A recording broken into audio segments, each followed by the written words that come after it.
Hey YouTubers, this is Tim at JL Miniatures. Just wanted to go through and do another, sorry about that little earthquake. Just wanted to do another video about basing materials, all that kind of stuff. The stuff I'm using right now is an oxide paste, I believe from Vallejo, and this is a really, it's kind of a chunky, sandy type paste. It works out really well as far as putting in some good detail. This right here is the black lava. The black lava is a little bit more, I consider it more of a rubbery type thing. And then what it's really good for on this miniature, you can see how I took and pulled it up and just kind of pushed it down and dabbed it and pulled it up, and it gave it really kind of a nice coral type look. This is the full miniature right here, so it gives you a really nice depth and everything else, and it is it's quite hard, so you don't have to really worry about it. This is definitely a playable mini. It's not something that's going to be in a case. This is going to be played with, but just to show you that you can use it for more than one type of thing. First thing I'm going to do, this base right here is just a big wood chip, and then you're looking at a Reaper round base. This is for a miniature that I've been painting for literally like 10 years. I'm finally finished with the miniature, but now I'm like, okay, now I need to do something with the base. So by dabbing this red oxide paste in, it's really going to give you a nice little texture. This is going to be more of a swamp type with like a rock outcropping, but it works really well as far as this goes. I'm going to take and sprinkle some more ballast on it to give it more texture.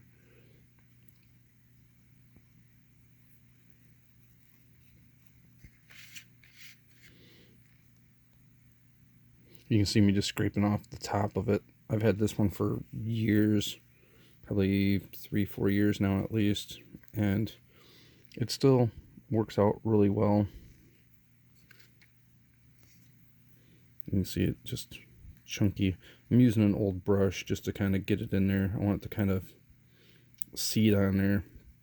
I don't really want too much of a gap. I want it to where it looks like the ground is kind of swallowing up the rock slowly. I'm just taking it and pushing it in. This is another thing where you have a large gap. You can kind of see that right there. You can see that large gap right there. You can take the black and just kind of push it down in there, and then just work it a little bit. And what that'll do is it'll fill in that spot, and you can get some texture to it too. So when you paint it all in, it just looks just like the rock. It just looks like it's sunk right down in there.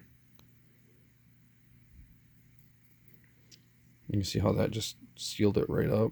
Then I'll just take some of the red oxide paste and then just slap it right back down in there. Now both of these products, you can just, as soon as it's dry, you can sit there and prime it. You can go ahead and paint it, and it really works out well. There's definitely more than one type of way to use it, but I'm just showing you kind of a quick way that I use it. Take that, just wipe it right off. Same thing over here. Sorry about that. Got a little bit out of the screen. And then just kind of use your finger and just kind of wipe all that excess off. Now that's pretty much all I'm going to do with this base as far as the red oxide paste or the black lava. I'm going to put the tops back on these real quick. Next thing I'm going to use is some ballast. I'm going to use two different sizes of ballast, just because I want to be excuse me, small rocks, big rocks, like I said, it's going to be kind of a swampy kind of area that I'm thinking about building, but I want to build it in a way that it still has ground, but it's going to be kind of a wet kind of a ground. So there's going to be some sprinkling on here, but I'm going to sprinkle some of it or I'm going to shake some of it right back off.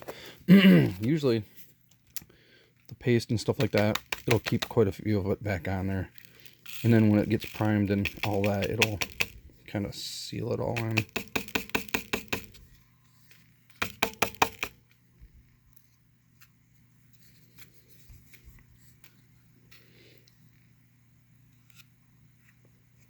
I just go back around the side of it again, kind of clean it all off. Get all that little extras off of there. Now with this wood chip and stuff like that, you can see that it's kind of an overhang, and that's exactly what I want. I haven't decided if I'm going to put something that's coming out of the ground. It might be like a fern or something like that. That's something that I'm going to think about. Like I said, this is more of a Nurgle base anyways, for a blight drone, and we'll see how that all works out when it's all dried. So thank you very much for watching. Again, this is Tim at JL Miniatures. Please subscribe. Please let people know that I'm back on and I'm making videos again. I appreciate it, and thank you very much.